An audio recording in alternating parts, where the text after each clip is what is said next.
멜라니 클라인이 사실은 굉장히 중요한 위치를 차지하고 있고, 그래서 대상관계 이론을 영국에서 크게 클라인 학파를 발전시켰는데, 어쩌면 대상관계 이론가지만 프로이드의 맥을 이어서 역동 이론을 굉장히 크게 발전시키면서 프로이드가 가지고 있던 데스 인스팅트라고 하는 개념, 죽음 본능 이론을 누구보다 철저하게 더 발전시켜서 어떤 멜라니 클라인이 봤던 아이들은 이런 죽음 본능의 영향으로 무시무시한 판타지를 가진 아이들로 이렇게 묘사를 하죠.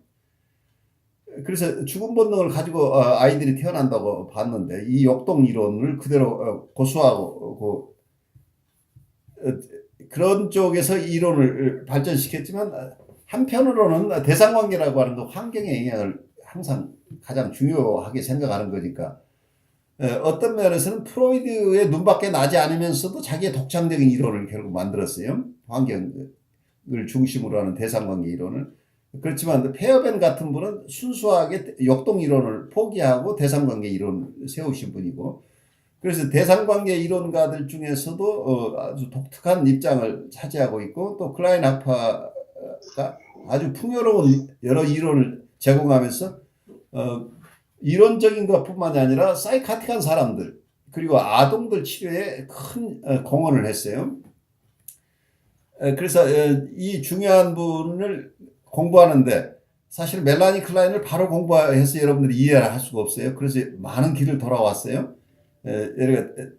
대인관계, 또 다른 대상관계, 우리가 페어벤도 공부하고 위니카도 공부하고 프로이드도 공부하고 이제 또 코웃도 공부하고 이러면서 이제 멜라니 클라인을 다음 학기쯤 여러분들 공부하려고 그래요. 근데 멜라니 클라인 이론은 굉장히 큰 판타지 이론이기 때문에 처음부터 이분 이론을 바로 공부해서는 여러분들이 이해하기가 굉장히 힘들다고 생각하는 게, 제가 처음 멜라니 클라인을 정신분석 공부 처음 하면서 시작을 했는데 도저히 1년 동안 이 사람이 글을 거의 읽어낼 수가 없었어요. 그만큼 어려웠어요. 그래서 여러분들에게는 조금 많은 시간을 두고 나서 이분에게 돌아갈 생각을 하고 있는데, 다음 학기에 멜라니 클라인 우리가 좀 깊이 공부를 해보고 싶어요.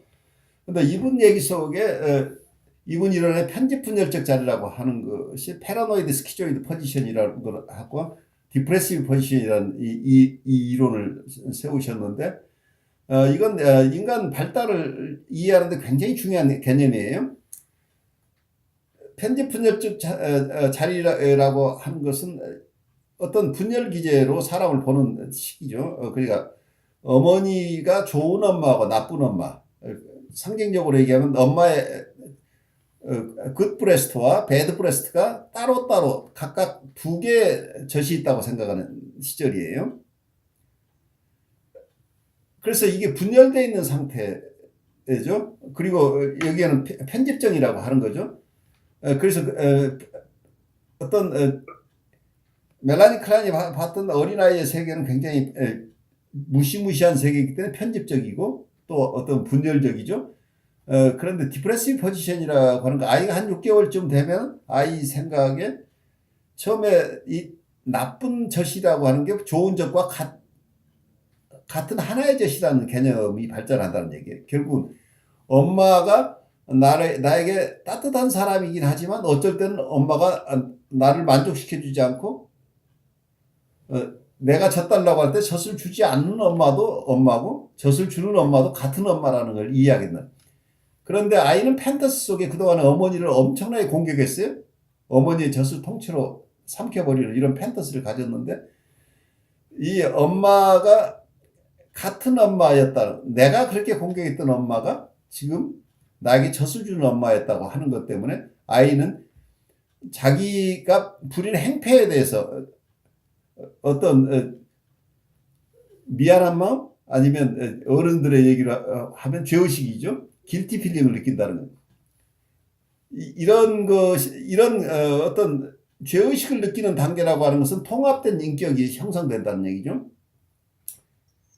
그래서 분열되어 있는 데서 통합된 하나의 두 개의 각각 다른 것들이 사실은 하나의 한 대상의 내가 좋아하는 부분과 싫어하는 부분이라는 것을 이해하게 된다는 거예요. 근데 어른이 돼서도 이 편집분열적 자리에 계속 남아있는 분들이 꽤 많죠.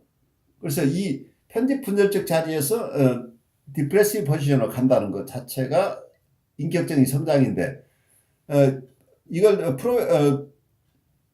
여기에 클라이언의 후예들은 그걸 한 번으로 이거 끝나는 게 아니고 한 번의 성장이야. 그러니까 이걸 어떤 스테이지로 보지 않고 포지션이라고 봤던 거, 이것도 반복될 수 있다는 거죠. 편집 분열적 자리에서 우울적 자리로 가서 이제 괜찮아진 것 같은데 우울적 자리에 머물다가 다시 또 불안이 심해지면 편집 분열적 자리로 다시 회귀하고 또 거기에서 다시 통합이 일어나면서 어떤 우울적 자리로 가는데, 여러분들 여기서 우울적 자리라고 하는 것은 우울이라는 말에 매이지 말고 이건 성장했다는 얘기예요. 성장한 개념을 우울이라고 보는 거죠. 왜냐하면 우리가 우울해질 수 있다고 하는 것은 상대를 배려할 수 있는 길티 필링을 가질 수 있기 때문에 이건 나르시스틱한 상태, 자기만 아는 상태에서 대상을 이해하는 상태로 갔다고 하는 점에서 성장이죠. 그래서 인간 성장을 이제 이렇게 봤는데, 이때 이분이 썼던 개념 중에 프로젝티브 아이덴티피케이션이라는 개념이 굉장히 중요한데, 자기 안에 가지고 있는 것을 자기가 가지는 게 너무 힘들어서 이걸 어떤 대상에게 투사하고 그 대상이 대상에게 자기 정서를 어떤 보관시켜 놓고 그 보관된 정서에 따라서 경우에 따라 행동하게 만들어내는 게 프로젝티브 아이덴티피케이션이라고 얘기를 해요. 굉장히 쉽지 않은 개념인데 나중에 공부를 하겠지만, 이 프로젝티브 아이덴티피케이션의 개념, 투사적 동의시라는 개념이 임상 현장에서는 여러분들이 수시로 경험해요. 내담자가 상담자에게 어떤 정서를 불러일으켜서 이 사람이 공격성이 많은 내가 공격성을 사용하도록 만들어버리기도 해요. 그래서 이게 액팅아웃이 일어나는데, 이제 이런 것들이 프로젝트 아이덴티피케이션의 모습들인데, 초기에 멜라닌 클라인이 봤던 것은 이게 편집 분열적 자리나 그리고 투사적 동의시라는 게 다 병리적인 것으로 봤는데, 멜라닌 클라인의 후예들, 클라이니언들 중에 쟁쟁한 학자들이 굉장히 많은데, 그 중에 로젠필드나 하나 시걸이나 비온 같은 분들은 좀 더 클라인의 이론을 정교하게 발달시키면서 편집분열증 자리도 꼭 병리적인 게 아니다. 건강한 사람도 편집분열증 자리가 있다.